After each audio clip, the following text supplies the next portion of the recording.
আজকে আমি দেখাবো কিভাবে ফেস ভেরিফিকেশন করতে হয়। প্রথমে আমি একটাকে ওপেন করে নেব। ওপেন করে নেওয়ার পরে একদম নিচে এইখানটায় দেখবেন নিচে প্রোফাইলে একটা ছবি আছে, প্রোফাইলে যাব। প্রোফাইলে যাওয়ার পরে এইখানটায় আছে মাই বিনস, এখানেই অপশনটা পাবেন মাই বিনস। মাই বিনসে যাব। মাই বিনসে যাওয়ার পরে এখানে উইথড্রল বলে একটা অপশন আছে, এই উইথড্রলে ক্লিক করব।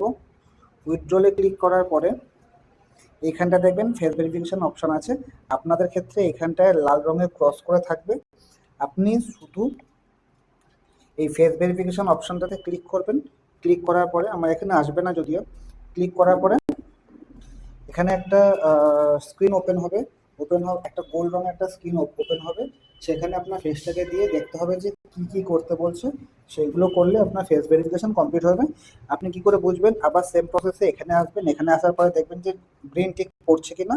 গ্রিন টিক যদি পড়ে তাহলে ভাববেন যে আপনার ফেস ভেরিফিকেশন হয়ে গেছে।